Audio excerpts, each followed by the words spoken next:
जैसा कि आप थंबनेल में देख चुके होंगे, आज हम इस वीडियो में बात करेंगे सामाजिक समूह। सेकंड ग्रेड एचएसटी से संबंधित यह टॉपिक समाजशास्त्र में शामिल है। तो शुरू करते हैं। सामाजिक समूह।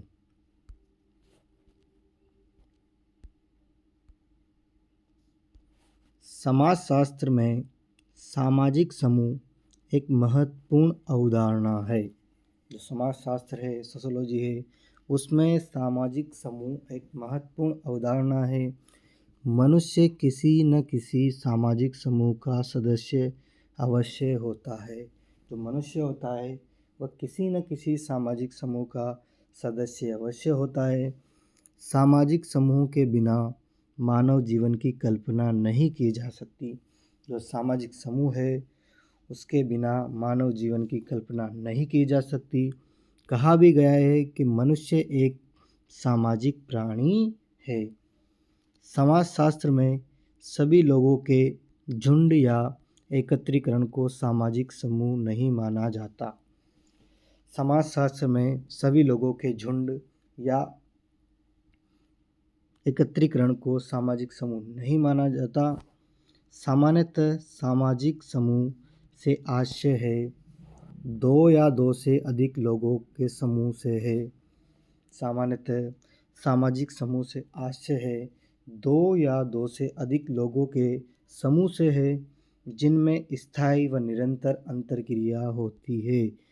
जिनमें स्थायी व निरंतर अंतर्क्रिया होती है, जिनमें परस्पर जागरूकता या स्वजातीय केंद्रीयता, अपने समूह के प्रति लगाव की भावना पाई जाती है।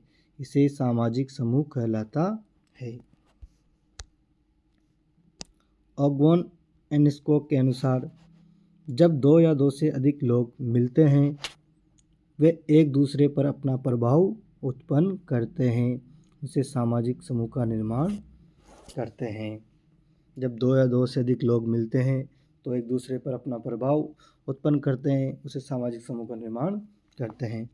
मैकाइवर एम पेज दो या दो से अधिक लोगों के मध्य सामाजिक संबंधों के आधार पर गठित समूह को सामाजिक समूह कहा जाता है। दो या दो से अधिक लोगों के मध्य सामाजिक संबंधों के आधार पर गठित समूह को सामाजिक समूह कहा जाता है। मर्टन के अनुसार सामाजिक समूह के निर्धारण का आधार दो या दो से अधिक लोग, नियंत्रित स्थायी अंतर्क्रिया, समूह का सदस्य अपने को उस समूह का मानता है, कोई अन्य समूह का सदस्य भी उस व्यक्ति को उस समूह का सदस्य मानता हो। सामाजिक समूह की निम्न विशेषता है। जो सोशल ग्रुप है उसकी निम्न विशेषता है। इसमें दो से अधिक व्यक्तियों का संग्रह या उपस्थिति होती है। जो सामाजिक समूह है उसमें दो से अधिक व्यक्तियों की संग्रह यानी एकत्रित होती है या उपस्थिति अनिवार्य होती है। दो से अधिक व्यक्ति की निरंतर स्थायी अंतर्क्रिया, जो सामाजिक समूह है उसमें निरंतर स्थायी अंतर्क्रिया होती है, आपस में बातचीत होती रहती है। सदस्यों के मध्य भावात्मक लगाव अधिक पाया जाता है। जो सामाजिक समूह होता है उसमें जो सदस्य होते हैं उनमें भावात्मक लगाव अधिक पाया जाता है। स्वजातीय केंद्रीयता, अपने समूह के प्रति लगाव, प्रेम, समर्पण, निष्ठा भावना अधिक होती है। समूह में संगठन अपेक्षाकृत अधिक। समूह की सदस्यता ऐच्छिक व अनैच्छिक है, यानी सामाजिक समूह की सदस्यता ऐच्छिक व अनैच्छिक है, जैसे परिवार, जाति, प्रजाति। समूह में औपचारिक एवं अनौपचारिक दोनों ही संबंध हो सकता है। समूह में औपचारिक एवं अनौपचारिक दोनों ही संबंध हो सकता है। समूह के अंतर्गत एक संस्तर पदों सोपान क्रम पाया जाता है। जो समूह होता है इसके अंतर्गत एक संस्तर पद सोपान क्रम पाया जाता है। सामाजिक समूह का वर्गीकरण, टोनिज का वर्गीकरण। जर्मन समाजशास्त्री पनीनेट टोनिज ने सामाजिक समूह को दो प्रकार की चर्चा करी है। सामाजिक यानी जो टोनिज है उन्होंने सामाजिक समूह को दो प्रकार में बांटा है। जेमेनसेफ्ट, पहला है जेमेनसेफ्ट समुदाय। टोनिज के अनुसार ऐसे सामाजिक समूह में सदस्यों के मध्य भावात्मक निकटता एवं सहयोग अधिक पाया जाता है। जो जेमेनसेफ्ट समुदाय है टोनिज ने दो प्रकार में बांटा है, उसमें जेमेनसेफ्ट समुदाय है। इसमें सामाजिक समूह के में सदस्यों के मध्य भावात्मक निकटता एवं सहयोग अधिक पाया जाता है। ऐसा समूह समरूपता आधारित होता है जिसमें अनौपचारिक संबंधों की प्रधानता होती है। टोनिज की जेमेनसेफ्ट की अवधारणा परंपरागत समाज की अवधारणा के निकट अधिक है। जो टोनिज है, टोनिज की जेमेनसेफ्ट की अवधारणा परंपरागत समाज की अवधारणा के निकट अधिक है।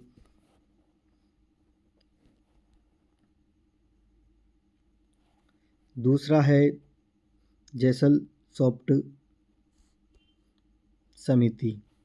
टोनिज के अनुसार इस प्रकार के समूह में औपचारिक अवैयक्तिक संबंध अधिक पाए जाते हैं। टोनिज है उनके अनुसार जेसलसॉफ्ट में औपचारिक अवैयक्तिक संबंध अधिक पाए जाते हैं। सदस्यों के मध्य भावात्मक लगाव अपेक्षाकृत कम पाया जाता है। ऐसा आधुनिक समाज के अधिक निकट है।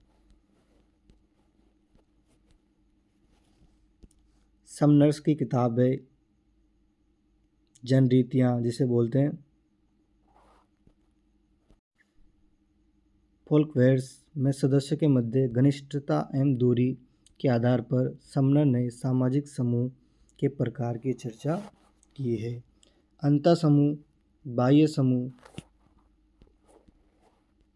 समनर ने अपनी किताब जनरीति में सदस्यों के मध्य घनिष्ठता एवं दूरी के आधार पर सामाजिक समूह के प्रकार की चर्चा की है। एक तो अंतःसमूह, बाह्य समूह। जो अंतःसमूह है इसकी अवधारणा समनर ने प्रस्तुत की है। उनके अनुसार ऐसे सामाजिक समूह के सदस्यों के मध्य भावात्मक संबंध, प्रत्यक्ष संपर्क एवं स्वजातीय केंद्रितता की भावना अधिक पाई जाती है। जो समनर्स है उनमें अंतःसमूह, जो पहला वर्ग बांटा है अंतःसमूह, इसकी अवधारणा समनर ने प्रस्तुत की। उनके अनुसार ऐसे सामाजिक समूह के सदस्यों के मध्य भावनात्मक संबंध, प्रत्यक्ष संपर्क एवं स्वजातीय केंद्रितता की भावना अधिक पाई जाती है। ऐसे समूह व्यक्ति के जीवन में महत्वपूर्ण भूमिका का निर्वहन करते हैं। सुख दुख में समान भागीदार होते हैं, जैसे परिवार, मित्र समूह, पड़ोस आदि।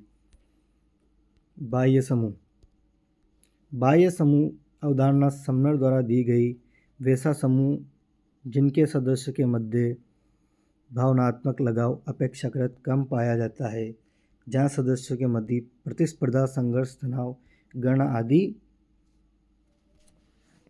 पाई जाती है। जहाँ सदस्यों के मध्य सामाजिक दूरी पाई जाती है उसे बाह्य समूह कहते हैं। सामाजिक समूह कूले का वर्गीकरण। कूले के अनुसार सामाजिक समूह का वर्गीकरण। चार्ल्स हटन कूले ने अपनी पुस्तक सोशल ऑर्गेनाइजेशन 1909 में प्राथमिक समूह तथा द्वितीयक समूह से संबंधित अवधारणा प्रस्तुत की। चार्ल्स हटन कूले ने अपनी पुस्तक सोशल ऑर्गेनाइजेशन 1909 में प्राथमिक समूह तथा द्वितीयक समूह संबंधी अवधारणा प्रस्तुत की है। प्राथमिक समूह। कूले के अनुसार प्राथमिक समूह से मेरा तात्पर्य है वैसे समूह से है जिनके सदस्यों के मध्य आमने सामने का संबंध अर्थात प्रत्यक्ष संपर्क पाया जाता है। कूले के अनुसार प्राथमिक समूह से मेरा तात्पर्य वैसे समूह से है जिनके सदस्यों के मध्य आमने सामने का संबंध अर्थात प्रत्येक संपर्क पाया जाता है जिनके मध्य भावात्मक निकटता हो। प्राथमिक समूह कई मामलों में प्राथमिक है, विशेषकर मानव स्वभाव व्यक्ति के निर्माण हेतु अधिक महत्वपूर्ण। कूले ने प्राथमिक समूह के अंतर्गत निम्न समूह को शामिल किया है: परिवार, मित्र मंडली, क्रीड़ा समूह। प्राथमिक समूह की विशेषता: आमने सामने का प्रत्येक संबंध, शारीरिक निकटता, भावात्मक लगाव की अधिकता, सदस्य के मध्य अनौपचारिक व्यक्तिगत संबंध, मानव के व्यक्ति व स्वभाव के निर्माण में सहायक, सदस्यों के मध्य अंतःक्रिया। कूले ने प्राथमिक समूह को मानव स्वभाव की कोशिका कहा है। जो कूले हैं उन्होंने प्राथमिक समूह को मानव स्वभाव की कोशिका कहा है। द्वितीय समूह वैसे समूह जिनके सदस्यों के मध्य भावात्मक लगाव अपेक्षाकृत कम पाया जाता है। द्वितीय समूह जो कूले के अनुसार बताया है, इसमें लोगों के मध्य यानी जो सदस्य होते हैं उनके मध्य भावात्मक लगाव अपेक्षाकृत कम पाया जाता है पहले समूह की अपेक्षा। जो मानव की किसी भी विशिष्ट उद्देश्य की पूर्ति करते हों उसे द्वितीय समूह कहा जाता है। इस अवधारणा के विकास में डेविस एवं बीर स्ट्रीट का महत्वपूर्ण योगदान है। द्वितीय समूह की विशेषता: सदस्यों के मध्य प्रत्येक संबंध का अभाव है, शारीरिक समीपता निकटता का अभाव, भावात्मक संबंधों का अभाव, औपचारिक अवैयक्तिक संबंधों की प्रधानता, बड़ा आकार, सदस्यता ऐच्छिक। मैकाइवर के अनुसार समूह का वर्गीकरण या प्रकार: क्षेत्रीय समूह, हितों के अनुरूप जागरूक, हितों के प्रति जागरूक। क्षेत्रीय समूह में किसी क्षेत्र विशेष में फले हो, जिसे किसी क्षेत्र विशेष में फले फूले हो वो समूह, जैसे नगर, ग्राम, जनजाति। हितों के अनुरूप जागरूक समूह, परंतु संगठन को अभाव वाला समूह, जैसे जाति, सामाजिक धर्म। हितों के प्रति जागरूक एवं संगठन की उपस्थिति, राज्य, चर्च, श्रमिक संगठन। मिलर के अनुसार सामाजिक समूह के प्रकार दो प्रकार बताए। मिलर ने सामाजिक समूह के दो प्रकार बताए: उदग्र समूह, क्षैतिज समूह। पहला है उदग्र समूह, दूसरा है क्षैतिज समूह। वैसा समूह जहाँ सदस्यों के मध्य सामाजिक आर्थिक गतिशीलता अधिक पाई जाती है। वैसा समूह जहाँ सदस्यों के मध्य सामाजिक आर्थिक गतिशीलता अधिक पाई जाती है, ऐसे समूह को सभी सदस्यों की सामाजिक आर्थिक स्थिति समान होती है। उदाहरण: वर्ग आधारित समूह, मजदूर संगठन, शिक्षक संगठन। क्षैतिज समूह ऐसे समूह के सदस्यों में सामाजिक आर्थिक स्थिति में अंतर पाया जाता है। उदाहरण: जाति। मर्टन के अनुसार सामाजिक समूह के प्रकार: सदस्यता समूह, गैर सदस्यता समूह। वैसा समूह जिसका व्यक्ति सदस्य हो, उदाहरण: परिवार, जाति। गैर सदस्यता समूह वैसा समूह जिसका व्यक्ति सदस्य बनना चाहता हो या उससे दूरी बनाए रखना चाहता हो। संदर्भ समूह जो संदर्भ समूह है हर्बर्ट हाइमन के द्वारा दिया गया है। संदर्भ समूह की अवधारणा का सर्वप्रथम प्रयोग हर्बर्ट हाइमन ने किया। जो संदर्भ समूह है जिसकी अवधारणा है, इसका सर्वप्रथम प्रयोग हर्बर्ट हाइमन ने किया। आगे चलकर संदर्भ समूह की अवधारणा का विकास मर्टन द्वारा अपनी पुस्तक अमेरिकन सोल्जर में किया। जो संदर्भ समूह है उसकी अवधारणा का सर्वप्रथम प्रयोग हर्बर्ट हाइमन ने किया, लेकिन आगे चलकर मर्टन के द्वारा इसकी अवधारणा का विकास किया गया।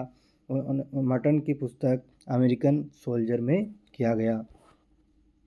अमेरिकन सोल्जर एवं सापेक्षिक वंचना की चर्चा की है। हालांकि एक अवधारणा के रूप में सापेक्षिक वंचना स्टाफर द्वारा की गई है, मर्टन ने समाजशास्त्र में सापेक्षिक वंचना को सैद्धांतिक विकास किया है। सापेक्षिक वंचना, अपेक्षिक वंचना, इसके अंतर्गत कोई समूह जब किसी अन्य समूह से अपनी तुलना करता है और उस समूह में अभाव तथा कमी पाई जाती है उसे सापेक्षिक वंचना कहते हैं। इसी के कारण किसी समूह में असंतोष या आगे बढ़ने की प्रेरणा उत्पन्न होती है। इसके अंतर्गत कोई समूह जब किसी अन्य समूह में अपनी तुलना करता है और उस समूह में अभाव या कमी पाई जाती है तो इसे सापेक्षिक वंचना कहते हैं। इसी के कारण किसी समूह में असंतोष या आगे बढ़ने की प्रेरणा उत्पन्न होती है। संदर्भ समूह। संदर्भ समूह से तात्पर्य ऐसे समूह से है जिसके अनुरूप किसी अन्य समूह का सदस्य अपने व्यवहारों, तौर तरीकों, मूल्य, जीवन शैली आदि को परिवर्तित करना चाहता है। अग्रिम सामाजिकरण। अवधारणा मटन द्वारा प्रस्तुत की गई। यह एक ऐसी सामाजिकरण की प्रक्रिया है जिसमें कोई व्यक्ति संदर्भ समूह के व्यवहार, मूल्य, जीवन शैली के अनुरूप अपना सामाजिक व्यवहार, जीवन संचालित करता है। इसके कारण इसे उस संदर्भ समूह की सदस्यता मिलने में आसानी होती है। न्यूकॉम ने संदर्भ समूह के 2 प्रकारों की चर्चा की है, सकारात्मक संदर्भ समूह, नकारात्मक संदर्भ समूह। बेयरस्ट्रीट के अनुसार समूह का वर्गीकरण। बेयरस्ट्रीट ने अपनी पुस्तक सोशल ऑर्डर में समूह के वर्गीकरण के 3 आधारों का चयन किया है जो निम्न है। समता की चेतना या स्वजाति चेतना, सामाजिक अंतःक्रिया, सामाजिक संगठन। बेयरस्ट्रीट ने इन 3 आधारों पर समूह के 4 प्रकार की चर्चा की है। सांख्यिकी समूह, जातीय समूह, समरूपीय सामाजिक समूह, समितिमूलक समूह।